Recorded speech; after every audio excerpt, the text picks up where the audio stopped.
Hi, I'm Kenny. And this is Monica. And you're listening to Questioning Faith, a podcast where we discuss our journey with the Christian faith. In today's episode, Unrisen, we discuss the Easter holiday and how it is perceived within Christianity and kind of how we've come to see it post-Christianity. Right. Our early beliefs about what Easter was, what we were learning about it by studying the scripture, and then kind of how it helped us begin our critical thinking skills to leave the faith. Yeah, our Christian views on Easter and our critically looking at the Easter tradition and beliefs. And the holes in the story. Is what began our deconstruction. Right. And so here's what we have to say about Easter.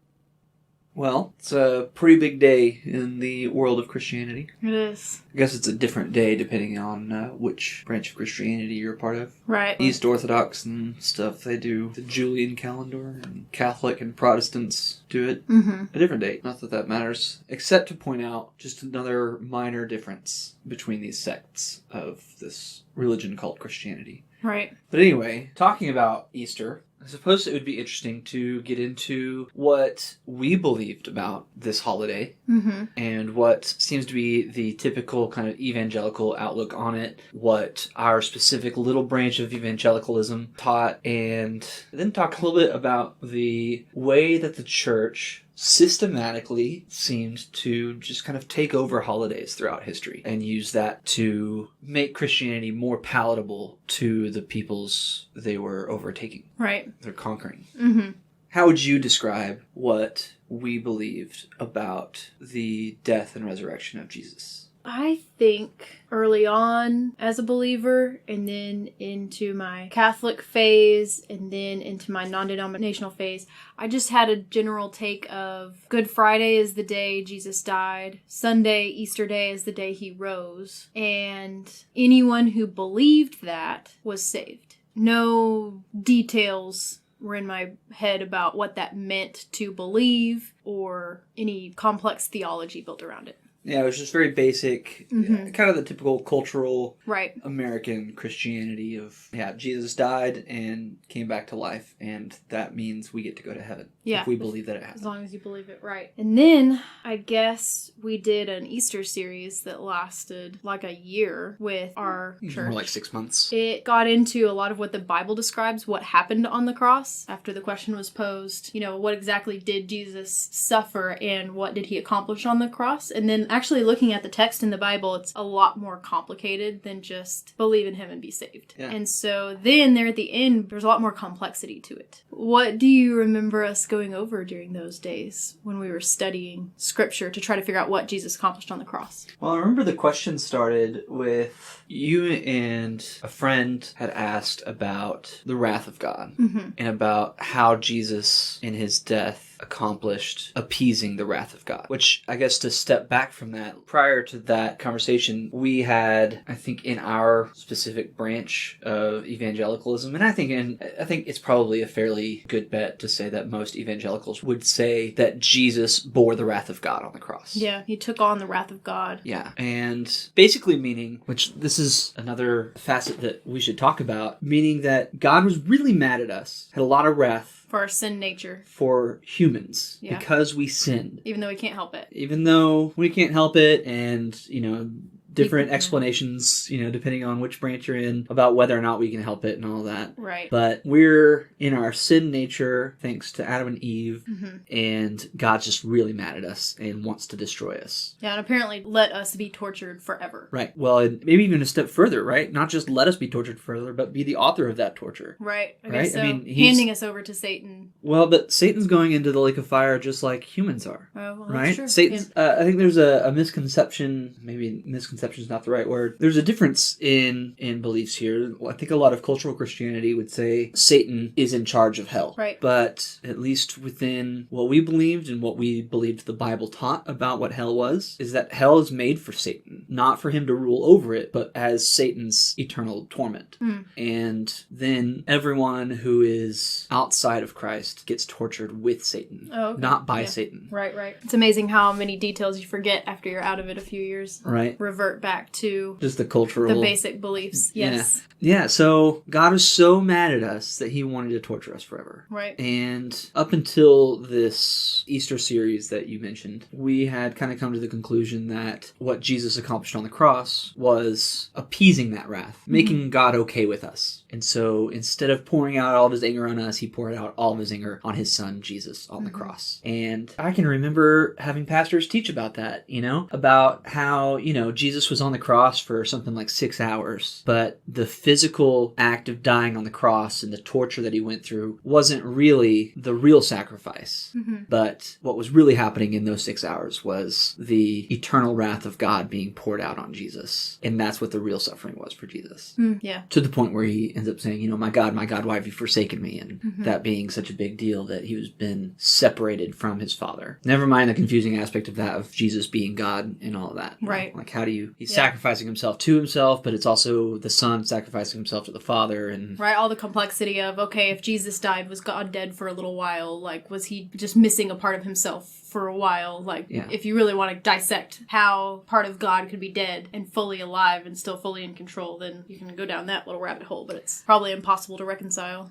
Yeah, so the more we dig into it and the more we kind of talked about Easter, I think the more confusing it got. Right. Which is what led to, I think, your question, which was, okay, so what does it really mean for Jesus to bear the wrath of God on the cross? And so our pastor group, and then also in like small group discussions, did a deep dive on the Bible. Yeah, word study into wrath. What it meant for Jesus to drink a cup of God's wrath. Right. And then we dissect all of the cups used in the Bible and all of the wraths used in the Bible and try to figure out all their context and all of their origins to try to figure out what that means. Yeah, and eventually we came to a conclusion, and what Jesus accomplished on the cross was 4 different things, and it had to do with bringing salvation to the world, but especially for those who believe. Which was a whole nother sermon series after that, I remember.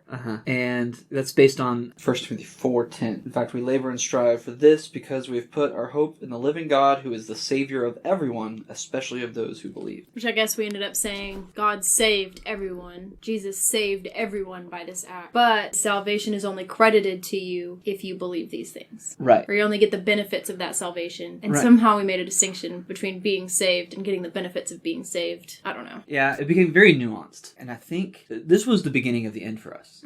This sermon series and this kind of getting into the nitty-gritty of what was accomplished at the cross. Right. Because it's not clear-cut. No, it's not. And the question that kept arising for not only us, but for our friend group and like people around us is, okay, what does it take to be saved? And we had to go around that question so often that we ended up getting fed up with the question and be like, you just can't ask that. Only God knows. Like, it's just too complicated. Yeah. And it started getting to be a frustrating question because there were so many different answers in the Bible. And it's just so unclear. And it seems like if that's the very foundation of a faith, it should be clear. But during this series, we had no idea our faith was slipping. It was just the beginning of critical thinking that led us to being able to exit later. But in the midst of it, we thought we were strengthening our faith and learning more about Christianity. And then as the question kept getting less and less satisfactorily answered. Right. As the answers became, I think, murkier and murkier. Right, murkier. And they weren't satisfactory. It led to more questions that were really getting to the heart of Christianity and belief and what it really is. And how it only works if you stay vague. If you actually try to adhere to the text and find out what these authors are saying. Because I remember one of my biggest things for continuing to believe in the faith is, there's all these different authors over this massive time period, and they all agree. They're all telling the same story, and they all agree in their stories. And so when you actually get into the nitty-gritty and see what the authors are saying, and you realize that they don't agree, and that you're meshing a bunch of stories together that don't actually fit, you're just finding the hoops you need to jump through to make them fit, then that argument for believing in Christianity completely disappears. Right. That reminds me of an exercise that Bart Ehrman does with his theology students when they're doing the Gospels.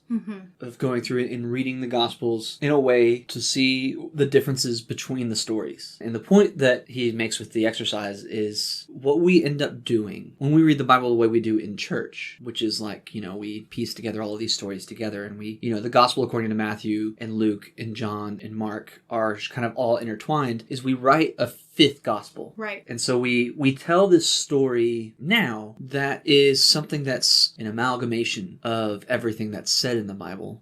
And if you take the time to dissect each individual piece, you see how different these stories are from each other. Right. And you see how different these writers are from each other, how different Paul is from Peter, from John, from the writer of Hebrews, and their beliefs, whatever they did believe, their beliefs were different from each other and were different from what we believe today. Right. And there was also an element of believing that the Old Testament prophecy had been fulfilled in the New Testament. And so when you actually read the Old Testament prophecy and the New Testament, you realize they don't actually fulfill each other as much as it is just picking a random text and really stretching it to say that it has been fulfilled.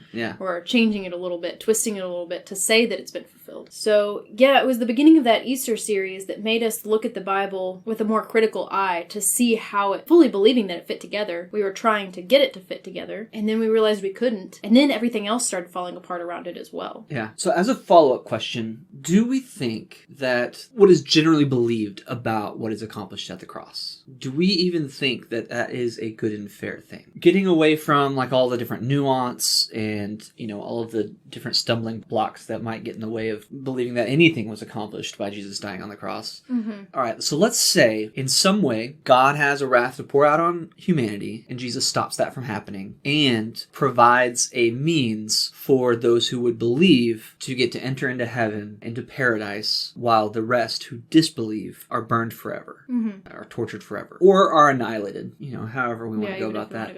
Is it even a fair process? Is it just? Personally, I don't think so. And I am a little bit amazed at myself for heralding it as justice. Right, for praising God. I don't think it's just either. I mean, it's obviously a strong no for me. I don't think it's just. But I know what I would have said before is that I had no right to question God's justice, and whatever he says is just is what just is. So he sets the very definition of just. So that's what I would have said before. But now, from like a neutral perspective of not knowing if there's a God, not knowing if, even if there is a God, if he's in control of our planet at all. So from a more neutral position, I would say it's the opposite almost of justice and creating a whole new evil. That anyone could be happy in paradise knowing that billions of others are in constant torment seems horrendous to me. Like, I couldn't do that in real life. I couldn't be happy in my house if people were being tortured outside on the street. Even if I felt like the people were deserving of it, you know?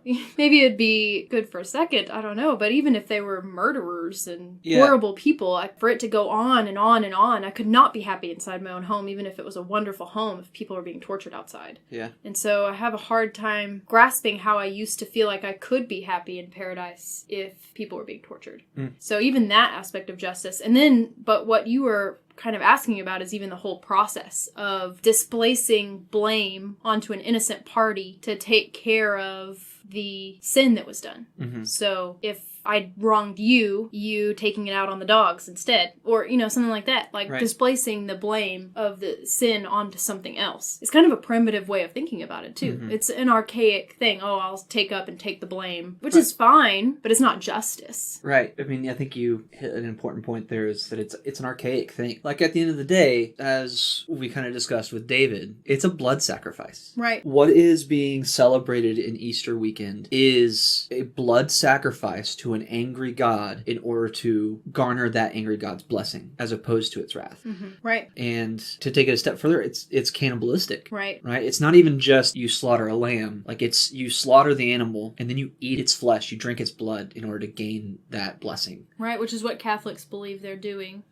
And then it's what Or at least that's what the Catholic Church preaches. Yeah. Even if not every Catholic believes really that's what's happening. Right, and then it's what the Protestants mimic and pretend is happening. Right. They're actually eating the body. Right, drinking the blood. It's archaic. It comes from a place of believing that you can take the place of somebody else who deserves to die. Right. Which used to happen back in the day.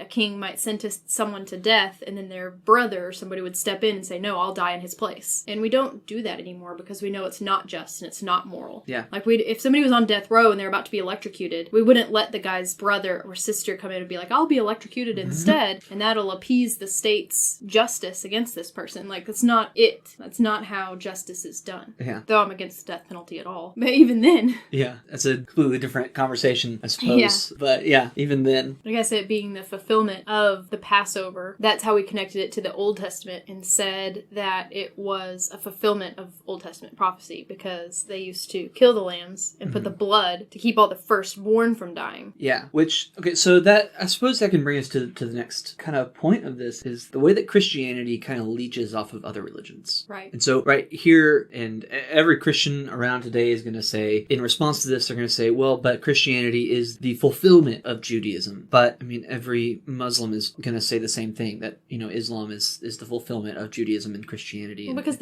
religions arose during the Hellenistic period, which was the time period when religions started feeling like they needed history to be valued and to be, like, respected. So they just took a religion that had been around a long time and said they were the second half of it. It was a normal thing to do during the Hellenistic period. And so we have Islam and Christianity arising, claiming to be the fulfillment of the Jewish text. Previous, yeah. Yeah. So this Easter thing is aligned with the Passover, with the Jewish Passover, which is the celebration of the Hebrews being led out of Egypt and the 10 plagues, and the 10th of them being, right, the death to the firstborn, and sacrificing a lamb and putting its blood on the door so that the angel of death would pass over. Never mind that there's no historical or archaeological evidence to support that even happened. It was a Jewish celebration at the time, and this new Christianity, this new Jewish sect, appropriated that for their own religious purposes. Right. And they started saying Jesus is the Lamb of God. Like, they started using similar language.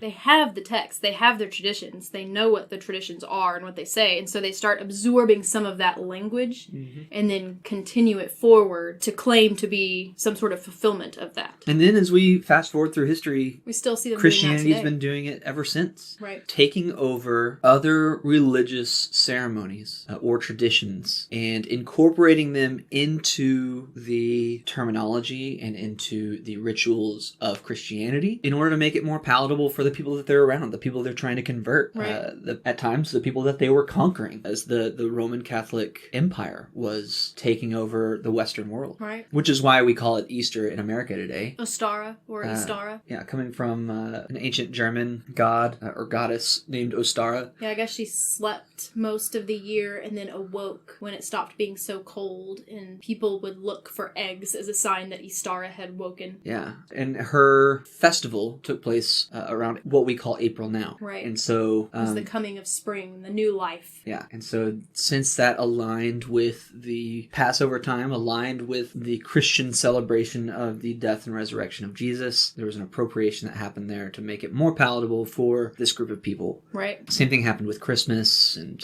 with other... Right, with Saturnalia. And, Saturnalia, they're going to have the blue and the silver and the moons and the stars, a celebration of that the days were about to get longer, that all this nighttime was about to be over, so they kind of celebrated light, anything that gave light, like the sun and the moon, and would decorate with outdoor decorations like trees and wreaths being brought inside, lots of moons, lots of suns, stars, and now we end up with Christmas, where you put lights up and bring Christmas trees inside. Right. It's all an appropriation of pagan festivals to try to explain the world. Istara trying to explain why spring and the new season is coming, why life is being reborn, and then Saturnalia kind of trying to explain the days starting to get longer every year at this time period. But Christian tradition kind of takes those festivals and traditions that were already in play and start using some of that language and then do a takeover. Yeah. A rebranding. Which, I mean, I have to admit is brilliant. It's effective. It worked quite well. Right. You know, apart from the physical conquering of peoples and taking armies and going and just attacking and slaughtering and then more or less forcing those people to kind of take up your beliefs, this kind of appropriation makes things more palatable for those people who might be being conquered, or at least maybe they're not being attacked, but they are probably feeling the pressures of this empire that's slowly expanding. And it's just a really brilliant way to probably save money on soldiers in war and gain new followers. Right. Which, to be fair, though, they did use these war and conquering tactics whenever possible, whenever they had the ability and the money and the power to do so. Love each other, be kind, like this other side of Christianity when they don't have government control over the people. Then they have to appeal to a different tact to gain converts. But we still see in Islam, same thing. If you have Sharia law enact, much more controlling and horrible of a religion than if you have Muslim Muslims living in America where there's no government control, and then it's a much kinder brand of religion, just like Christianity. And then there's all the things like with the Native Americans, and when pilgrims came over, took over the Native American belief system and forced them into conversion schools. And I know that. yeah, they stole any Native American children that they could and put them in conversion schools. Wow. They were not nice. Forced them to speak English and beat them and taught them to be Christian. Well, what do we think now about the crucifixion and the resurrection? Kind of have hinted at some of the things that we believe, or the way that we react to it now. But what do we think about it? Like, what do we think about the crucifixion? Well, I recently learned with a debate of Bart Ehrman's that it was not normal for the body to be removed after the crucifixion. So I imagine some really nice guy, maybe named Jesus, maybe not, a good guy, a little bit ahead of his time, not all the way ahead of his time, but treats women with a little bit more dignity, treats others with kindness, and gives more of his own things. Maybe just a really good guy. Probably not named Jesus, because that's a Greek name. Oh, you're right. And this is Palestine. You're right. So no way named Jesus, actually. Right. But good guy, gets crucified, maybe. It's normal for Jews to be crucified in this time period. It happened a lot, so it's certainly possible some really nice guy was killed. I mean, clearly gained some kind of following. Yeah. Because, I mean, there are writings, right? There are people who report about this person and his following. Yeah, and all the Gospels, so it created a following. So, It did. this person, he had some kind of following. Yeah. And then was maybe crucified. And I read what most likely happened was after the crucifixion, the body was left up there for the animals to eat. Because apparently that's part of the punishment for crucifixion is the meat in the body is picked to death by animals and just deteriorates on its own. Right. So it's not normal to take the body off the Total cross. humiliation. And what was a common belief then was if there is an afterlife, or the religions that did believe in afterlives and things like that, it was whatever body you had was taken into the afterlife. And so if you don't get burial rights, and if you're not put into a tomb with your body intact, whatever you experience in the afterlife is going to be in a broken body. So it's humiliating. And if you're going to be crucified, then you don't deserve burial rights. So they would just leave everybody who's crucified on the cross. So there's no record of them taking anybody off. So the assumption is that Jesus was just left on the cross. Or this person whose name was not Jesus, but we're pretending his name is Jesus, was probably just left on the cross. And then whenever bones and guts were left, they just dump into a big grave with everybody else's bodies. Right. And I thought that was interesting because one of the arguments that I used to have when I was Christian was, well, why didn't the Romans just show the Jews or like show the new Christian cult? Like, why didn't they just show them Jesus's body? And that would have put a stop to them believing that he had risen. Mm-hmm. But then to find out, well, Christianity wasn't really a big deal. It was just a small cult for like 300 years until, what was it, Constantine? Right. That enacted it as a mandatory belief system. Right. Liked what he heard and what power it gave him, enacted it, and then it became a big deal. So we're talking about 300 years later, and Jesus' bones are just dumped somewhere in a grave with a bunch of other bones. Of course they can't dig it up and show them where they are. Right. Yeah, it's extremely unlikely that the Romans would grant burial to this person that they deemed worthy of crucifixion. Right. They were willing to crucify him, and following with what the record shows, extremely unlikely that he was actually buried. Which makes it even more unlikely, besides the fact that it would take a miracle for it to happen, but makes it even more unlikely that there could even be an empty tomb to show. That's part of probably the legend and the mythology, because we're talking about the first book being written 70 to 90 years after the death of Jesus. The first gospel. The first gospel, There's the writings of Paul that are probably about a generation later. Okay. More like 30 to 40 years later. But they don't account for the resurrection story. Yeah, they don't tell the story. Right. The first resurrection story that we have is the first gospel that mentions the empty tomb. Right. And so it's written by someone, not an eyewitness, because we know that Matthew, Mark, Luke, and John were not written by eyewitnesses. Yeah. But they heard it maybe from an eyewitness, or they heard it from somebody else who heard it from an eyewitness, or however it got there. I mean, there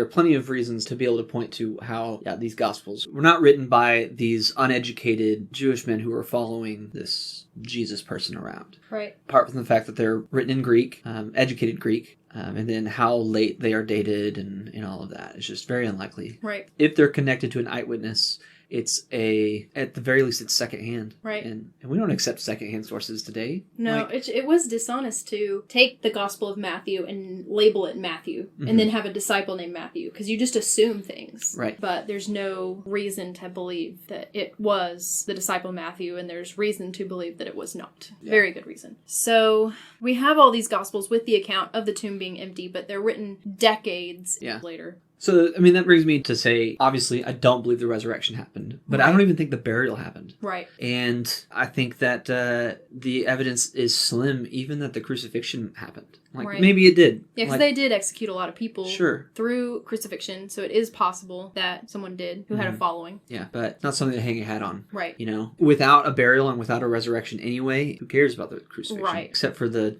people who cared about the person. Well, yeah, that small following of whatever he did garner at the time. Yeah. But we know through human nature, we know how we like to exaggerate and grow legends and make people into heroes. Well, yeah. I mean, classic examples, you know, Elvis died a little over a generation ago now. Mm-hmm. Right? There's so many rumors about him that he's still alive. Yeah. Maybe something more relatable. Tupac died a couple decades ago now. And how many stories are there about, you know, Tupac sightings or so many. And that's in the modern day with technology where you can trace these things. Yeah. And then just looking at today, we have all the technology we could want. We have cameras everywhere. Mm-hmm. And look at how easily fake news spreads. Yeah. And how easily conspiracy theories spread. And so you take away the cameras, you take away the documentation, right? Like written documentation wasn't a thing in the first century. Right. For at least not for most people. Mm-hmm. And definitely not for most people in Palestine. And so it's all word of mouth. Right. How easily does that distort? Oh, so easily. Yeah. Yeah. But it makes sense, though, that we would have some sort of God right now to explain what happens after death and to give people hope. Because if you look at, like, Thor, he was invented probably, I think most people would accept, to explain the thunder. And, of course, we've already covered Saturnalia and Istara and all these other ones that were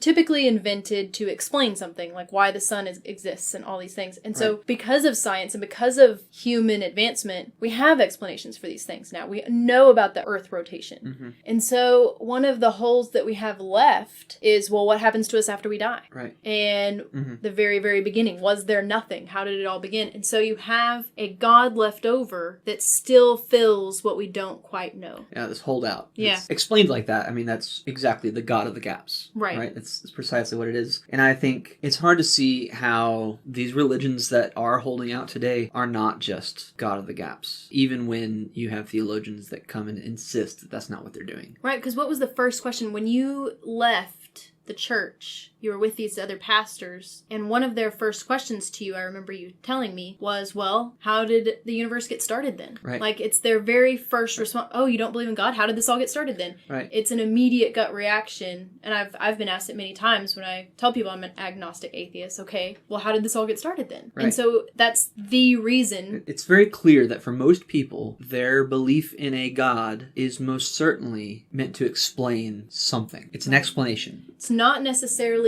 because there's evidence to believe it. It's not because there's even really a feeling. There's no reason to feel those feelings or those beliefs. It's more based on what we don't know, filling in the hole. And then being scared about what happens, about what we don't know, about death. Yeah, I mean, it was such an unfair moment of questioning. I remember having that conversation with that pastor who, he asked me multiple different questions. And I had told them, I'd said, I'm not saying that I have a completely new belief system, but I'm at the point where I can't believe this anymore. Yeah. But I don't know what to fill it with yet. I can't believe this anymore. Right. And yeah, that conversation that I had with that pastor, he just kept asking me things like, okay, well, what do you believe? Mm-hmm. Or what happened to start all of this? Or what happens after death? Or, kept asking all these questions. And I had to just say, I don't know. There's this perception that the atheist thinks they have everything figured out. Right. When it's really the opposite. Like, if Christians are claiming to have everything figured out. Mm-hmm. But just because there's a difficult math question, crazy complicated, takes pages and pages, just because I can say, I know the answer's not 5, does not mean that I know the answer.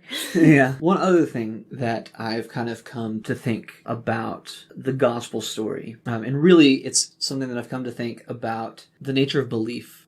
I'm not sure any Christian really believes in hell. I'm not sure we even really believed in hell. It's weird because I feel like I was fully convinced that it was there, but I don't think I let myself really feel the horror of it. Right. I mean, let's take, for example, all of those friends we had in the church, and then we left. We're condemned to hell. Yeah, we're going to hell. If they're right, we are going to hell. We're going to be tortured forever. And now that we're doing this podcast, we're even leading others to it, so probably the highest ring of hell with the most torture. Yeah. And how much effort has been put into trying to convince us to come back? And I have to say, not much. No, almost none.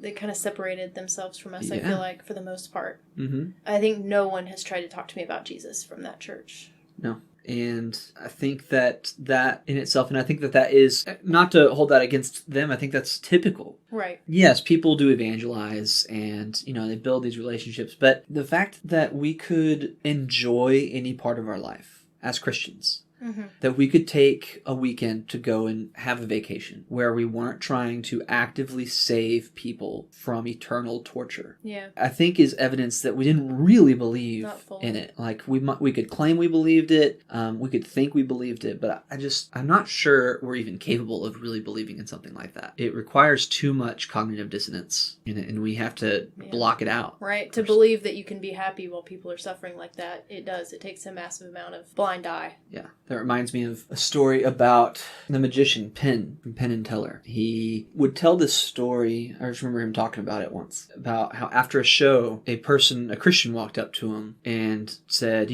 I know your stance and I know that you are heavily against, that you are heavily atheist, that you're pretty ensconced in your belief, but I have to make an effort. I have to try. So here's can I lay this out for you? And Penn, in this interview where he's talking about this incident, said that he has far more respect for the way that person handled it than he does for most Christians. Yeah. Because that person is acting on their beliefs, is actually acting on their beliefs. That he believed that Penn really was going to be tortured forever and felt a need to, I've got to do something. I've got to at least make the effort here. I remember us even talking about that as believers, that if we really believed that people were going to be in hell, we would be evangelizing a lot more. And it was like a sermon or a small group that was trying to get people to evangelize more. Right. And then we'd be re-energized for a little bit, but then you fall away from it and you don't feel that urgency to do it. Yeah. Well, what questions do we have for our listeners? I think my first question would be, what is your impression, whether you're a believer or not, what is your impression of what was supposed to happen Easter weekend through the death, burial, and resurrection of Jesus Christ? So what did Jesus suffer and what did he accomplish? Yeah. That's good. What are your thoughts on Christians taking over pagan holidays and claiming them as their own? Does that affect you at all? Does it make you think or feel anything? Or are you completely okay with it? Like Christmas and Easter and all these other holidays that were pagan that now have Christian themes. Nice. And then the question that really started our deconstruction, what do you think you have to believe in order to be saved? Nice. What must you believe to be true to complete John 3:16? That God so loved the world that whoever believes in him should not perish, but have eternal life. Yeah. What does believe mean? What do you have to believe about Jesus? And what does belief mean? Yeah. What neurons have to fire in your brain in which direction? Yeah. So that you can have eternal paradise and not eternal torture. Nice. Yeah. All right. A review of our questions? Yeah. So the first one was, what is your impression of what was accomplished through the death, burial, and resurrection of Jesus Christ? How does it make you feel that Christian holidays originated from pagan traditions? And what do you think someone has to believe in order to be saved? Thanks for listening to Questioning Faith. We hope you guys enjoyed it. If you have any thoughts or questions, you can reach us at kennyandmonicaAskQuestions@gmail.com. You can also find us on Facebook and Twitter. Our next episode will be available on April 21st. But until then, remember, Always ask questions.